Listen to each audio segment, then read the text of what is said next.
I've been lurking on Reddit for years reading stories like this and never imagined I'd have one to contribute. But after what happened last month, I need to get this off my chest since it has been eating me alive. I'm 36 years old and this entire situation began when I was a child, but truly burst about 3 years ago. To understand why everything went so badly, you must first understand my family's destructive dynamics. My father, Richard, is 64 years old and owns Bennett and Sons, a medium-sized construction company. He started it from nothing in the 1980s. It grew to roughly 55 staff working on commercial and residential projects across 4 counties. Growing up, that company was practically our religion. Dinner conversation revolved around jobs, contracts, which teams were performing, and which suppliers were providing us with the best deals. The Sons section was supposed to refer to me and my younger brother, Tyler, a 31-year-old guy. Dad made this clear from the moment we could walk. "Someday, you boys are going to take over this empire I built," he'd say, usually while staring at blueprints on our kitchen table. "Bennett and Sons is going to be your legacy." But here's where things go wrong. Dad decided Tyler was the actual construction worker, and I was just a liability he'd have to deal with.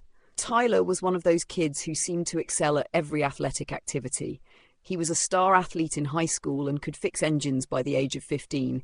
He exuded an air of effortless assurance that drew others in. Dad ate that up. "Look at Tyler," he'd boast to anyone who listened. "Kid's got natural leadership, born for this business." Meanwhile, I was the one who was paying attention in class, learning about business management, cost estimation, and project management software certification. I'd spend my summers working on Dad's job sites. Instead of being applauded for grasping the technical aspect, I was reprimanded for not being hands-on enough. The tipping point came when I was 20 and suggested that Dad computerized the business processes.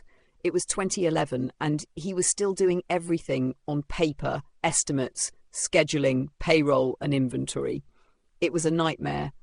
I discovered a construction management software that could streamline everything, save money, and eliminate errors. Dad's response: "Real construction workers don't need computers, son. We build things with our hands, not by staring at screens all day." Tyler, who was 15 at the time and hardly knew which end of a hammer to handle, nodded along as if he understood anything about operating a business. "Yeah, Ethan, construction is about getting dirty, not playing with gadgets." This became the theme of my life. Every time I sought to implement modern business methods in the organization, I was told I was overthinking it or making everything too hard. Dad actually said, "College is fine, son, but this is the real world. You can't learn construction from a textbook." Tyler, on the other hand, dropped out of community college after only 1 semester because he didn't enjoy it. Dad's reaction: "Good for you, son. Real men learn by doing." I continued working for Dad throughout college and beyond graduation, hoping that he'd ultimately see that I understood the business aspect better than anyone else. I overhauled our filing systems, established proper project costing methods, and even constructed a simple database to manage equipment upkeep, all without being asked and on my own time. But every family event, company barbecue, and supplier meeting had the same story.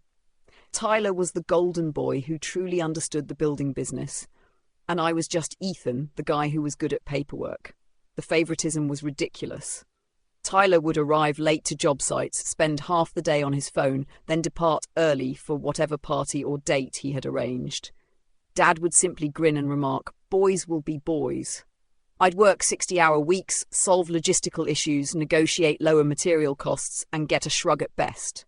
When Tyler turned 23, Dad began discussing succession plans. Not to me. I discovered about these chats after overhearing Mom conversing on the phone with her sister.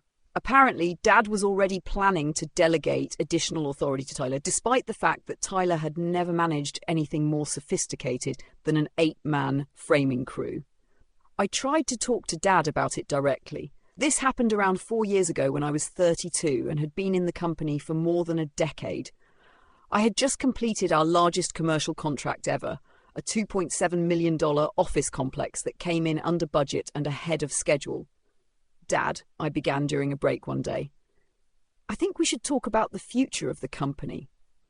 I've got ideas about expansion, maybe getting into some specialty niches I've been researching. He shut me off. Ethan, you do good work. Don't get me wrong, but running this company takes a different kind of man than you are. I wasn't expecting it. What do you mean?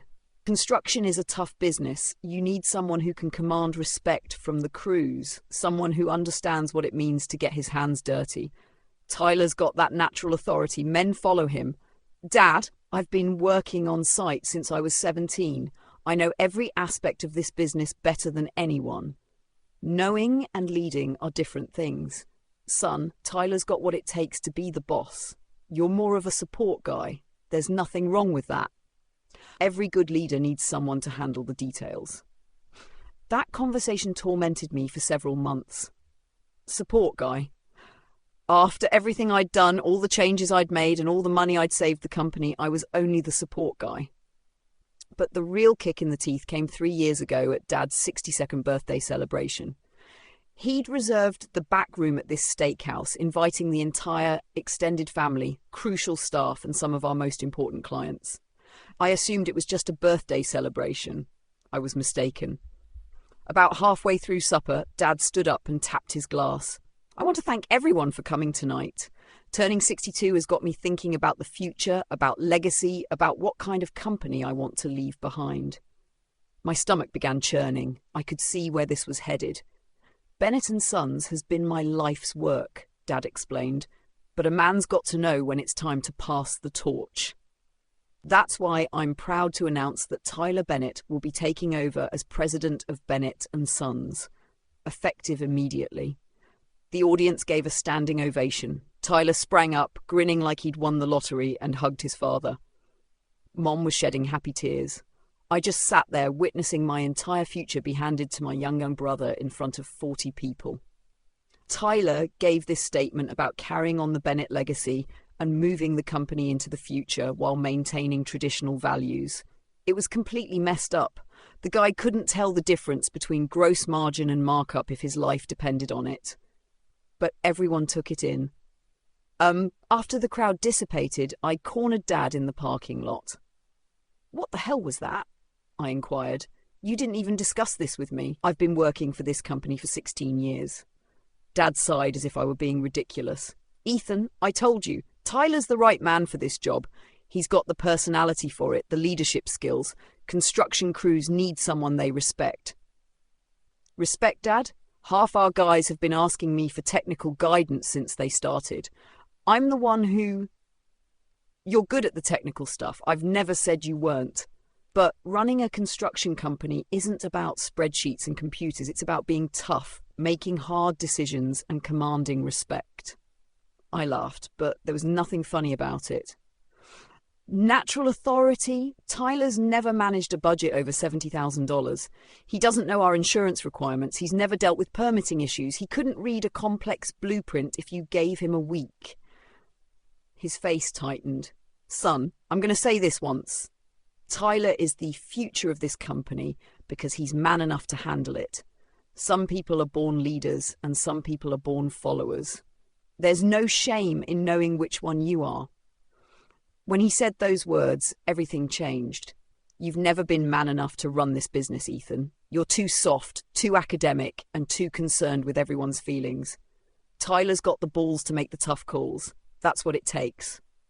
I stood there in that parking lot, watching my father walk away from me as if I were just another disappointed employee rather than his son. That night, I took a life-changing decision. If I wasn't man enough to lead Bennett & Sons, I'd demonstrate my true masculinity by creating something greater. The following morning, I strolled into Dad's office and resigned. "You're making a mistake, son," he stated without looking up from his paperwork. "Where are you going to go? You've never worked anywhere else." I didn't reply. "Don't worry about me, Dad. I'll figure it out." Dad had no idea, and neither did anyone else in my family, that I had been silently preparing for this possibility for months. Throughout the evenings, I worked late at the office. I documented everything: client lists, supplier relationships, pricing strategies, and project procedures. I'd been putting together a comprehensive picture of how Bennett & Sons operated, what our competitive advantages were, and more crucially, where our shortcomings were. I had also been networking. Construction is a relationship business, and over the course of 16 years, I developed strong relationships with subcontractors, suppliers, and even certain clients. People recognized my work, valued my attention to detail, and believed my word. Dad always believed Tyler's backslapping style was important, but the majority of our recurring business came from clients who knew I would personally oversee their projects. Within a week after resigning, I had submitted the paperwork to establish Summit Construction Solutions. I deliberately chose the name Summit, implying that we were the summit of quality and professionalism and construction solutions, indicating that we addressed problems rather than simply throwing muscle at them. I started small, using my savings to rent a small office space in a nearby business park, purchasing some basic equipment, and hiring 2 people I'd worked with at Bennett & Sons who were fed up with Tyler's nasty management style. My first contract was for a small house remodeling around $18,000, which I could complete mostly by myself. But I had larger plans. One of Bennett & Sons' most serious flaws was a lack of technological proficiency. Dad's insistence on doing things the old way made them extremely inefficient in comparison to what was achievable. I'd spent years watching us lose money on projects due to bad scheduling, insufficient cost tracking, and communication breakdowns between the office and field team. I made significant investments in construction management software, project tracking systems, and mobile technologies for field teams. While Bennett & Sons still used paper timesheets and handwritten change orders, my team had tablets that allowed them to examine blueprints, submit daily reports, manage material usage, and interact instantaneously with the office. The efficiency gains were amazing. I could quote tasks more correctly because I had real-time cost information. Better communication mechanisms enabled me to detect problems before they became costly disasters. I could schedule more efficiently since I knew exactly where my staff were and what they were working on. More crucially, I could demonstrate to clients just what they were paying for. While Bennett & Sons continued to make broad estimations based on their experience, I was able to provide specific breakdowns of how their money would be spent. My second contract involved a $45,000 kitchen remodeling, followed by a $82,000 bathroom upgrade. Word spread about a new construction company that completed projects on schedule and within budget. I also focused on the commercial market, which Dad had always struggled with. He excelled at domestic and small commercial works, but anything demanding intricate coordination or rigorous adherence to laws made him anxious. I positioned Summit as the organization capable of handling intricate projects such as medical facilities, educational buildings, and anything else that required specialist understanding. 6 months after launching Summit, I secured my first major commercial contract, a $450,000 refurbishment of a medical office building. It was the type of job that Bennett & Sons would struggle with. There are numerous regulatory standards, strict deadlines, and no tolerance for errors. I crushed it. I finished 2 weeks early, 8% under budget, and the customer was so pleased that they quickly hired me for their next location. During this time, I seldom spoke with my family. Dad would occasionally call to see when I'd come to my senses and return to the family business. Tyler never called. He was probably too busy playing CEO. Mom would try to guilt me into attending family gatherings. "Your father misses you," she would remark. "This whole thing is just pride. You boys should work together." But I was no longer interested in working together. I wanted to prove a point.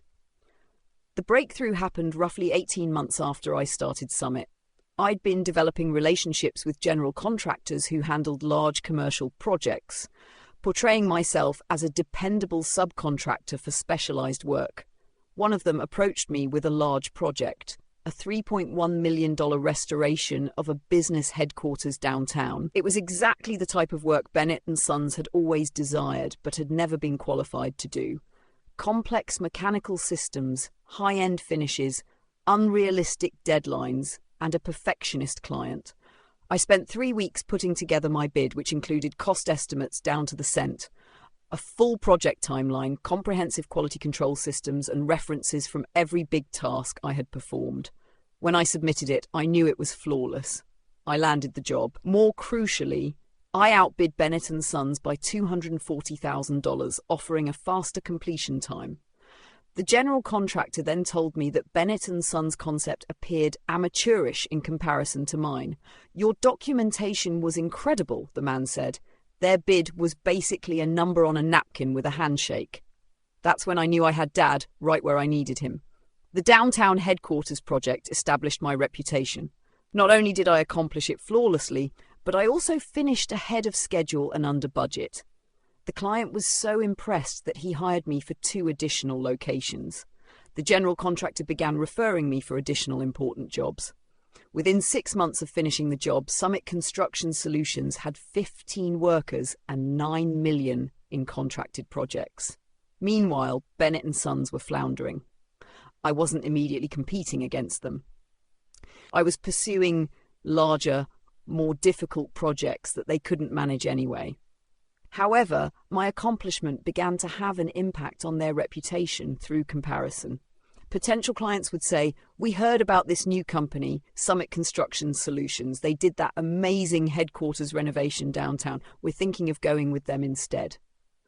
Contractors who used to subcontract with Bennett and Sons began to choose my company for specialized work. Suppliers began offering me better terms because my payment schedule was more consistent and my volume increased faster. The major blow came when I began targeting Bennett and Sons' core clientele directly. I had spent 16 years developing relationships with their customers. I knew exactly what they valued, what bothered them about working for Bennett and Sons, and what they'd pay more for. I created proposals that addressed each of their concerns. Thompson Manufacturing had partnered with Bennett and Sons for 8 years. They completed approximately $350,000 in building maintenance and repair work each year, a steady source of income for Dad. I planned a meeting with their facilities manager, whom I had worked with dozens of times while at Bennett and Sons. "Ethan," he remarked when I went into his office, "I heard you started your own company. How's that going?" "Really well," I answered. "Actually, that's why I'm here. I know you've been happy with Bennett and Sons, but I wanted to show you what we could do differently." I presented a thorough facilities management proposal that was unlike anything Bennett and Sons had ever offered. Rather than simply responding to problems as they arise, I proposed a proactive maintenance system that includes predictive scheduling, extensive reporting, and guaranteed response times.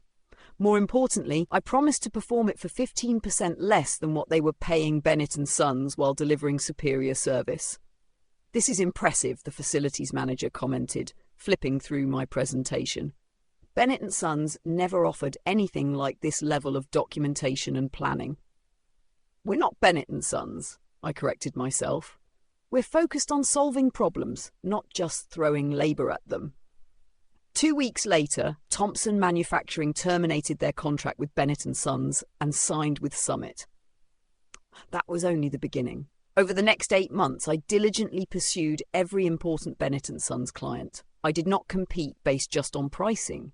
I competed on value, offering services that Bennett and Sons were unable or unwilling to deliver. Advanced project management software allows clients to track progress in real time. Detailed cost reporting that revealed exactly how their money was spent. Guaranteed completion deadlines with penalties if we were late. Quality assurance processes that avoided the costly errors that had plagued some of Bennett and Sons' recent projects. One by one, Bennett and Sons' largest clients switched to Summit Construction Solutions. Riverside Manufacturing, which made $550,000 per year, was no longer around. Central Medical Group, which earned $450,000 each year, gone. Brookfield Property Management, $650,000 per year, gone. Each time a client transferred, I made sure to send Dad a courteous thank you note, assuring him that I would take excellent care of our mutual associates. The calls from Mom became more frequent. "Your father is worried about the business," she'd tell me. Some of his oldest clients have left, and he believes there is someone spreading rumors about the company. I never informed him it was me. I assumed he would figure it out eventually. He did. The confrontation took place on a Tuesday afternoon in March. I was in my workplace. a proper office now, 3,000 square feet with a conference room and capacity for 20 staff. When my receptionist called, "Ethan, there's a Richard Bennett here to see you. He says he's your father." I grinned. "Send him back." Dad stepped into my office, appearing as if he'd aged 5 years in the 3 years since I left Bennett and Sons. His face was flushed, his hands shook slightly, and he had that expression he used to have when a task went horribly wrong. "You son of a bitch," he yelled before he even got through the door. "Nice to see you too, Dad. Please take a seat." He did not sit down. Instead, he stood in front of my desk, staring around my office as if he couldn't believe what he saw. "Thompson Manufacturing, Riverside Manufacturing, Central Medical. You've been stealing my clients." "I haven't stolen anyone," I replied without arguing. "I've been offering better service at competitive prices. Last I checked, that's called business." "Business? This is sabotage. You're trying to destroy everything I built." I took a seat and studied him. "I'm not trying to destroy anything, Dad. I'm just showing the market what real construction management looks like." His expression changed. "Real construction management. Do you think you know something about construction that I don't?" "I do.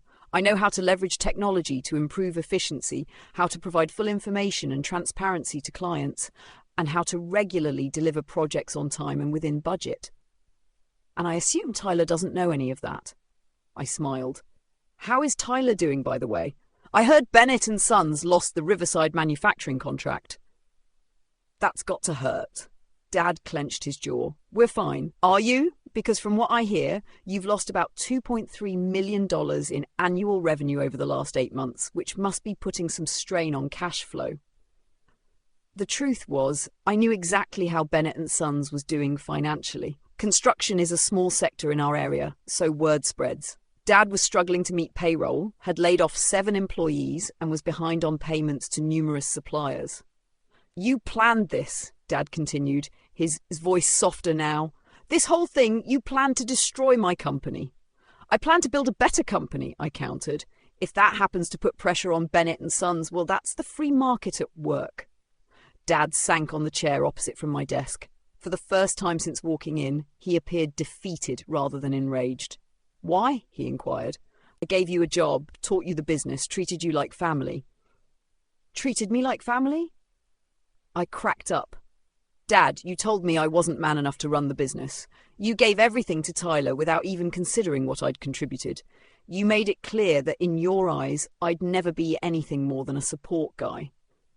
I was trying to be realistic about your strengths and weaknesses." "No," I answered, standing up and strolling around my desk. "You were playing favourites, just like you always did. Tyler was the golden boy who could do no wrong, and I was the disappointing son who didn't measure up to your idea of what a man should be." I motioned around my workplace. "Well, this is what your not man enough son built. Summit Construction Solutions did $13 million in revenue last year. We're on track for $19 million this year. We employ 29 people, and every single one of them makes more money than they would at Bennett and Sons." Dad glanced at me as if he was seeing me for the first time.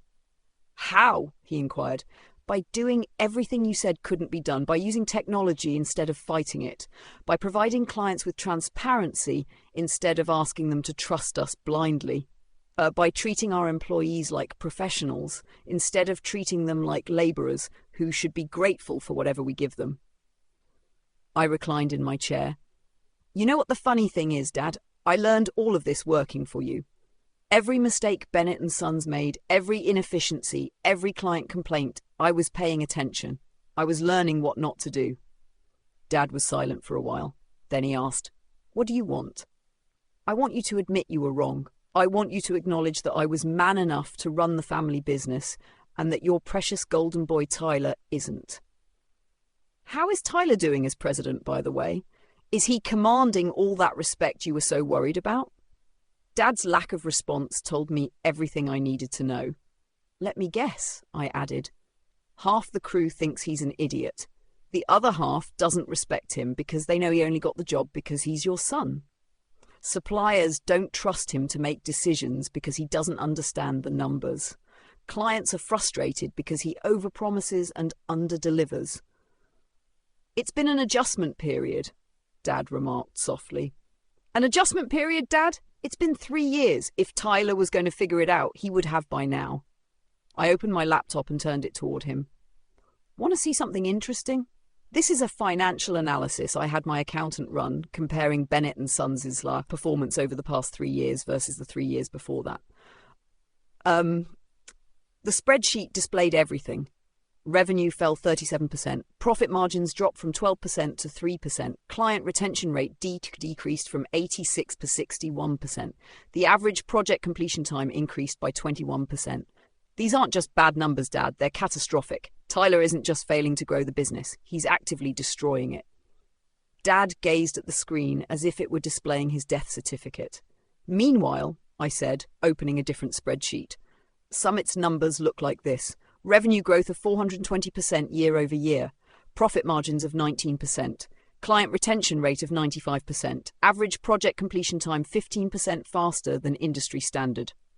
I'm not just man enough to run a construction business, Dad. I'm better at it than you ever were. That broke him. Dad buried his head in his hands and began crying. I had never seen him cry before, even when his own father died. I'm sorry, he muttered. I was wrong about you. I was wrong about everything. I felt a mixture of joy and sadness as I watched him break down. This was what I was looking for, acknowledgement, vindication, and proof that I had been correct all along. But watching my father cry in my workplace didn't feel as fantastic as I expected. It's too late for apologies, Dad. The damage has been done. He glanced up at me, tears still in his eyes. What can I do? How can I fix this? You can't. Bennett and Sons is finished. Even if you fired Tyler tomorrow and begged your old clients to come back, they're not going to trust you again. You had your chance to do things right and you chose favoritism over competence. Father wiped his eyes with the back of his hand. What's going to happen to the company? To Tyler? I honestly don't care what happens to Tyler. He made his bed when he went along with your plan to push me out. As for the company, I imagine you'll have to sell whatever assets you can and pay off your debts. If you're lucky, you might avoid personal bankruptcy. And then what? I'm 64 years old, Ethan, and this is all I know. I briefly contemplated hiring him.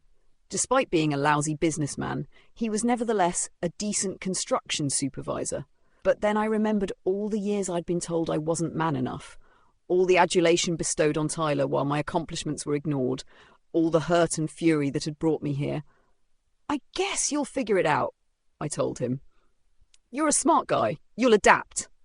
Dad rose up slowly as if everything hurt. I guess I deserve this. You do, I replied. But for what it's worth, I didn't do this to hurt you. I did it to prove you wrong. He nodded and proceeded toward the door. He then came to a halt and reversed his direction. For what it's worth, son, I'm proud of what you've built here. I should have seen it sooner. Yeah, was my response. You should have. After he departed, I sat in my office for a long time, reflecting on all that had occurred. I'd gained everything I wanted. Confirmation that I was better than Tyler, Dad's admission that he was wrong, and the satisfaction of watching Bennett and Sons fail. But I also felt empty, as if I'd won a fight that no longer mattered. That happened 3 months ago. Bennett and Sons filed for bankruptcy last month. Dad had to liquidate the company's assets to repay creditors. Tyler is now working for one of our competitors, earning approximately half of what he used to, and most likely receiving the respect he deserves. Dad occasionally calls me to see if there is any employment available at Summit. I have not hired him yet, but I am thinking about it.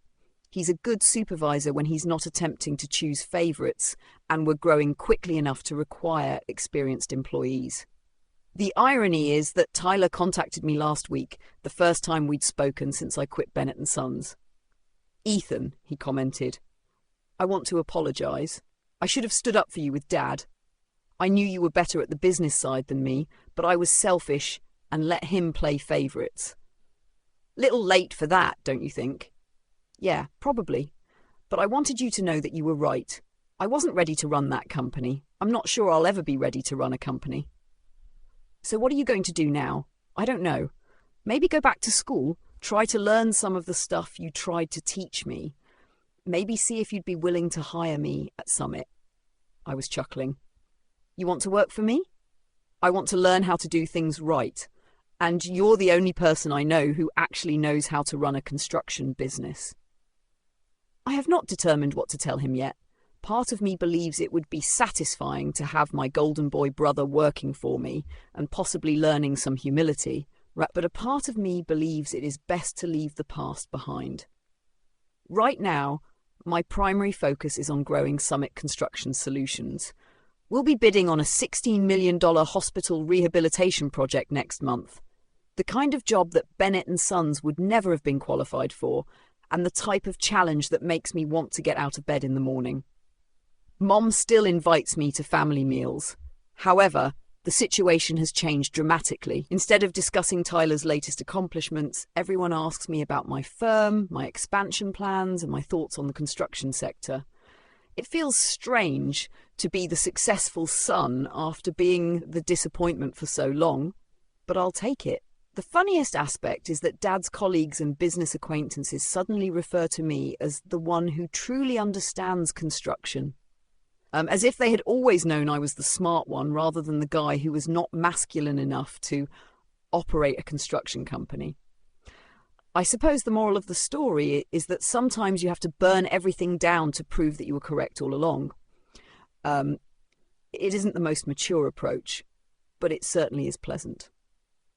Update. Dad began working for me as a project supervisor 3 weeks ago. He called me aside on the first day of work and said, "I want you to know that you're the boss here. No special treatment because I'm your father. If I screw up, fire me." So far, he's been fantastic. When he's not attempting to pick favourites with his boys, he's actually a good manager. Who knew? Tyler is still considering if he wants to work with Summit. I advised him that if he was serious, he should start at the bottom, general labourer.